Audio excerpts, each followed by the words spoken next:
The challenges we are facing are huge.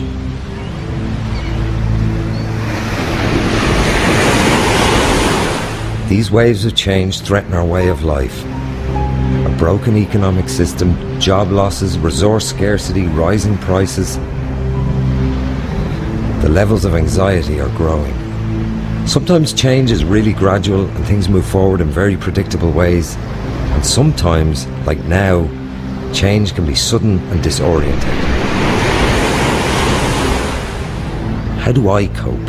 How do I develop my resilience to thrive in these difficult times? The waves are getting bigger, but what should I do?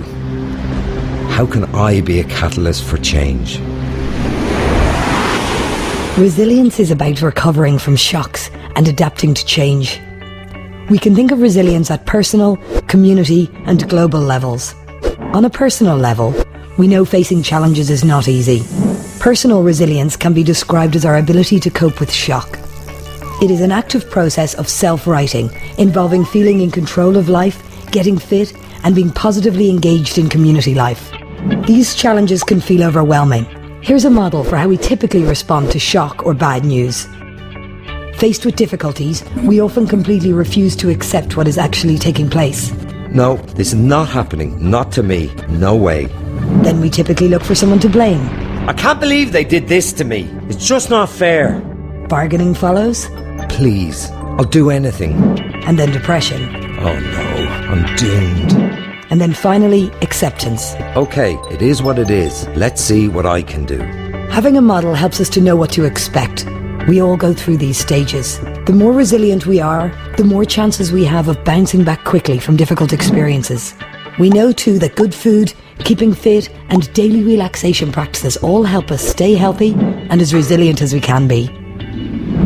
The key thing is we are not on our own. We face the same challenges as many other people, and the biggest single difference starts to happen when we face them together. Even the strongest, most resilient individuals rely on good friends and strong relationships when times get tough.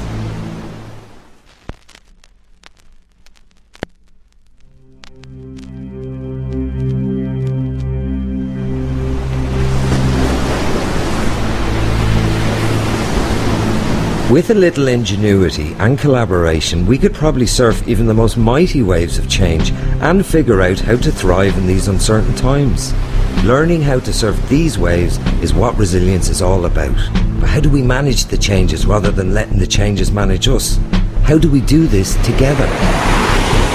Community resilience is about finding a positive way to face change together. It is about building on a community's strengths and realising that people are the greatest asset a place has, and we need more change makers, placemakers, and social entrepreneurs. A resilient community is full of diversity, where all kinds of people trust and collaborate with each other.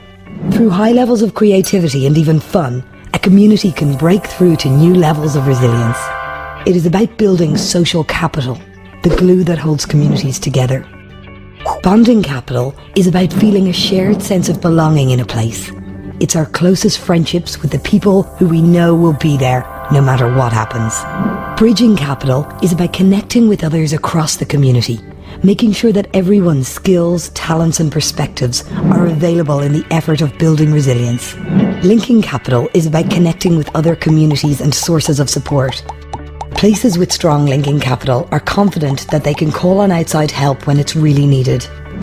So, social capital is like an unbreakable fabric that weaves communities together. When we share a common cause and vision of what is possible, we can change anything.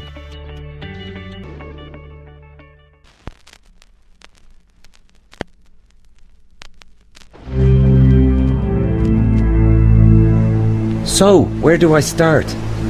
How do I make sure that my community has the ability to get by in times of abrupt change? And is a brilliant place to live? How do I know whether my community is resilient or not? Many communities are naturally resilient. After all, they have survived many changes down the generations. But in recent decades, we have become over-dependent on a model of economic growth and cheap fossil fuels. This era is now coming to an end, and we need to prepare ourselves to avoid breakdown.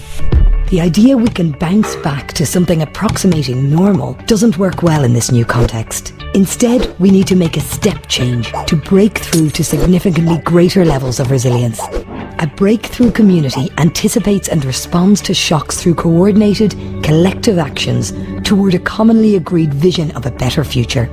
The Transition Towns process is already bringing people together who are learning to do just this.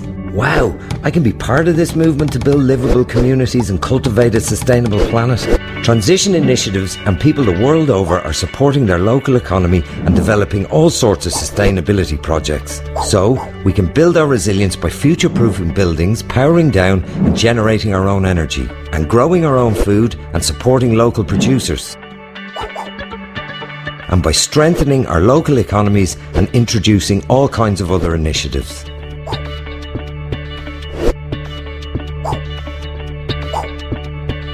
We are all global citizens and the crew of this planetary home we share. Don't be a passenger. Let's engage with the change initiatives that are going on locally and share what works globally.